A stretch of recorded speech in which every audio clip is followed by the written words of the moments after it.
Your personal brand isn't just about you. It's the secret sauce that can set your startup apart in a crowded market.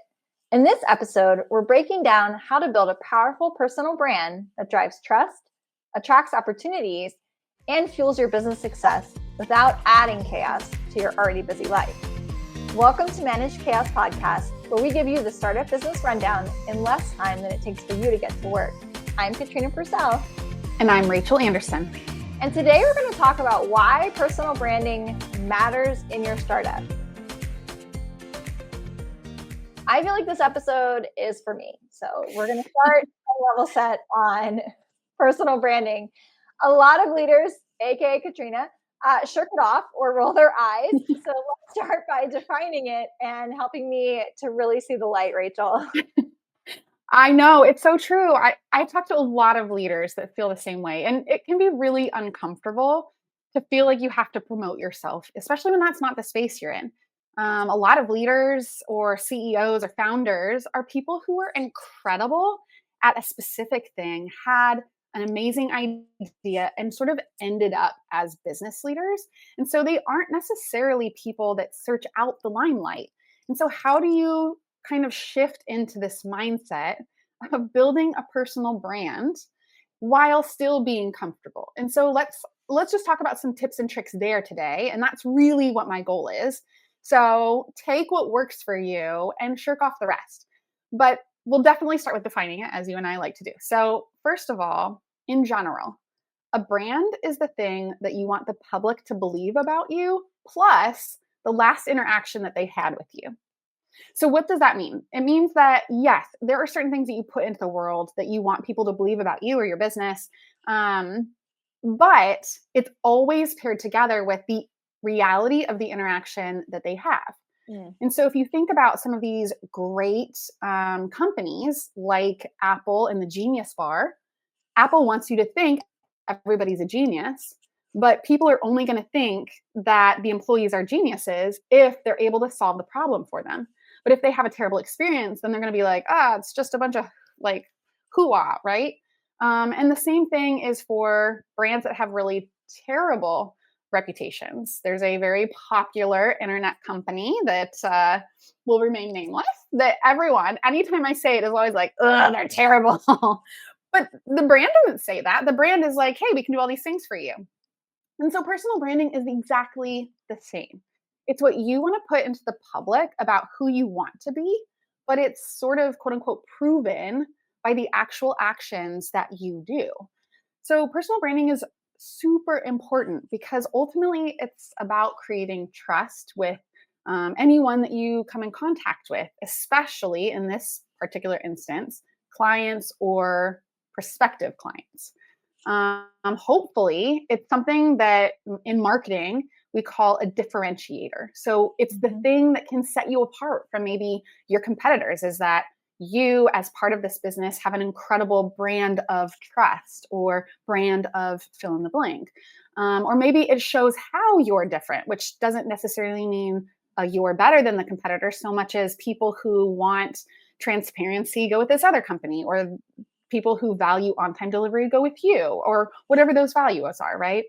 And then finally, it really attracts like-minded opportunities. So I know that as business owners, we often are just like, hey, whoever wants to give me money, I want to work with you. And that's true to an extent. But our ideal clients are people who really jive with the things that we too believe and want to achieve in the world, whether as a business or a person, right? And so if you think of some great examples, or at least some great examples I thought of, are people like Sarah Blakely, the owner of Spanx and founder of Spanx, or even Steve Jobs, right, with Apple. They both had very distinctive ideas. They both have very distinctive personalities, and they attract like-minded opportunities to the values that they hold, and like-minded people to the ways that they want to interact. And so really, to keep it as simple as possible, just think of personal brand as being your values, it's the company mission, and your voice all together for anyone in the public to see. And the important part there too is that level of alignment. So you can put, a campaign out there, you can put things out there that say your company is one thing, but if you do another thing out there, that's going to create misalignment, and people aren't going to understand which one you are. And oftentimes it's, what you do that speaks louder than what you say. So just keeping that in mind.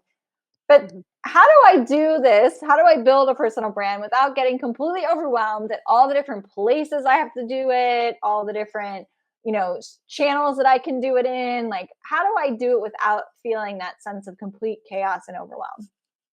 Yeah. So I'm going to start off by saying something that my grandmother used to say, which is don't try to boil the ocean. So the first thing you need to decide is what your core values are. And it's okay for you to have different ones than other people, whether that's another leader on your team or a totally different, like, CEO, founder, executive at a different company. So a value is the behaviors that people want to see or that you want to inhibit for others to know and understand about you when they interact with you. So it's sort of like ideals. And that could be things like innovation or authenticity or transparency, values that you have. And to your point, Katrina, it really has to be authentic to you. It can't be just something that sounds good that you wish you could inhabit. Like for me right now in this phase of my life, I wish I valued being on time. But unfortunately, I feel like I'm perpetually running 5 minutes late. So I'm going to work on that, but I can't claim that as a value. So it has to be something that is true to yourself that you want to inhibit. And that differs from the actual behavior, which is something that I talk about as part of like my leadership stuff. So there's like resources in the world to kind of distinguish those, but I think that that is really important. It's like what you want to be true versus the behaviors behind what makes that true. So really the first step, define your core values. Then I would say be simple, like focus on one or two platforms. Don't go crazy. Just focusing on being present and then being consistently present. So if you choose LinkedIn, super, post there once a week. You're present, you're consistent. Or maybe you choose Instagram, super, post there once or twice a week, right? So it's really about creating a presence that people can rely on. And then the second thing, or the third thing, is really that storytelling will be everything to you in this. And so if you listen to our 2025 trends episode, I think that was the first one of the season, a few back, you'll really hear us talk about this as one of the huge trends for 2025 that we're predicting is really going to come to the forefront. This is a great place for you to use this to your advantage. So when we talked about that in the trends episode, it was within the context of really almost this like behind the scenes version of what's happening in your business. Mm-hmm. And you could take the same approach for you and your personal brand. Okay, yes, I see you speaking on stage or giving these presentations as a leader, as an expert. And maybe in your, personal branding persona, meaning like what you put forward, you show all the nitty gritty of how that gets done. Like, I had this great presentation today. It was half an hour, but it took me 2 hours of like trying to find the place on my computer where I saved the file. Like those sorts of things really adhere you to people. It feels very real. It feels very authentic. And people now are really yearning for that. They want to know who the person is behind what they see. And so that could be something that is great for you to put into the world. But if that's an uncomfortable place, like too much vulnerability as a leader or as a person, then go the opposite in that you want to platform your expertise. So you can showcase how you are a leader at something or how you're a forward thinker or how you have an opinion on specific topics relevant to your industry or place. And in the marketing world, we call this thought leadership. So it's just a way to show like, oh, I'm like thinking about these things and it shows that I'm a leader in this place. And finally, the final thing I would say really in building it without overwhelm is that simply you should set boundaries. I have seen a lot of people that try to be someone else based on what they see, right? Like, oh, I should be more authentic because of this thing, or I should, do this kind of thing because somebody else is doing it and finding success. There is a whole life that you have outside of work and outside of the idea of what you're trying to put forward. And I think you should think about what you personally want to be public, quote unquote public, and what you want to be private. What is just for you and your actual friends and network? What are the things that you don't mind the whole world potentially knowing? Personal branding does not mean that you are required to have your whole life visible for everyone. So just decide in advance what that looks like for you and draw those boundaries that you can make that personal decision for yourself before you accidentally violate something, meaning just simply like you accidentally put something forward that now you're uncomfortable about. And so having those boundaries can be really helpful to avoid that overwhelm. So this is something that someone in my network has started doing more actively. And I reached out last week because I thought, wow, they're killing the social media game. Like, what's happening here? And I pinged him and I said, I'm noticing what you're doing. And he wrote back and said, thank you. I didn't know if anyone was noticing. And part of it was just about getting more consistent. It was about having someone start to help him, right? So he was thinking of ideas, but he has someone now helping him with social media to make sure he's posting once a week and make sure that he's getting the things out there. And it was enough that I, as his friend and a fellow business owner, noticed it. Am I his ideal client? No, but I did notice that he was putting himself out there and getting more active. So before we go on, that makes me so happy. That like warms my heart because one thing is like, yeah, the algorithm loves consistency, but you shouldn't do it for the algorithm, right? You should do it because you want this other thing. And sometimes putting it into the void is so like, hello, right? Exactly. Like it just feels echoes. And so there's this guy locally, this gentleman, but his name is Aaron Dinnan, and he's a professor at Duke. And about a year ago, he decided the same thing where he was like, I'm just going to post once a day. And it's just going to be an inside look at my classroom, at what I teach. He's in the entrepreneurial field. I'm going to talk to students, post things with them. Like it was just a decision to be consistent. And now he has like tons of followers and he's a whole big deal here in my North Carolina area. So it's one of those things where like, I love that for your colleague, your contact, where he's just doing it, like hearing good feedback, excellent. But it can also be that authentic like choice that becomes something really significant. Well, and that kind of leads into our last discussion point here, which is really around how does the personal branding, how is it a superpower for startups? Like how does it convert to revenue, or how does it become something that's not just a cost center?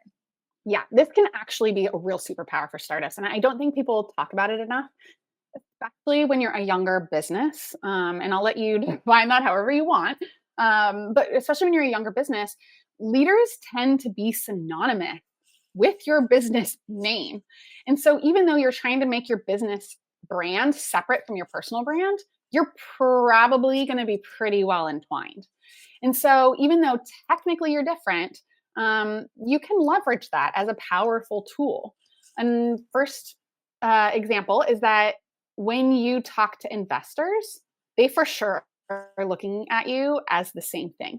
And so if you are going into that pitch meeting to get, round funding, or if you are talking to other, people in your industry to get partnerships or other kind of executive support, they are investing in you as much, if not more, than the ideas you're putting forward. If an investor thinks that you are a incredible go-getter who has big dreams and ideas, they're more likely to want to fund that, because even if this particular venture fails, they believe that you might be someone worth following. Or even if they're like, okay, I'm going to give you this money, then I know based on the personality, based on this person coming forward, their brand, they're going to do 100% everything they have to do to make it successful, so that I have the best opportunity to get that return of investment as I possibly could. So that is extremely, extremely powerful for startups. And then the second thing is customer loyalty. So now let's say you have all your customers or you have this whole group of people. Well, even if the company is less than ideal or has rough patches, or you're going through ups and downs or figuring things out, you have stuff in beta that you're just sort of like piloting, whatever it is, if you have a personal brand that people connect with, that people care about, that they're bought into you as much as your company, they're gonna stick with it. They're going to stick through and stay more likely stick with your company because they believe in you as an individual, you as a leader. And finally, recruitment. For the same reason your customers are going to stick, other people are going to be attracted to that. And you want to grow as a startup. That's the whole point. And so you really are the company culture in those early days. And that can be an incredible, incredible superpower that I think a lot of leaders leave on the table. So take up the cape, take up the wand, take up whatever it is, grow the muscles. I don't know. But like, this is really a great way for you to be able to get your business to grow. What you do and say really matters significantly in these instances. And so having a plan for that and really creating a personal brand can be incredible. All right. So be on the lookout as we work on my personal brand in 2025. We have so many more exciting things coming up in season 2 of Managed Chaos Podcast. So we are so excited to bring you guys on the journey. We're going to have more guests. We're going to have a live session at South by Southwest. So please make sure that you subscribe and follow us on your favorite podcast platform. And we will see you next week.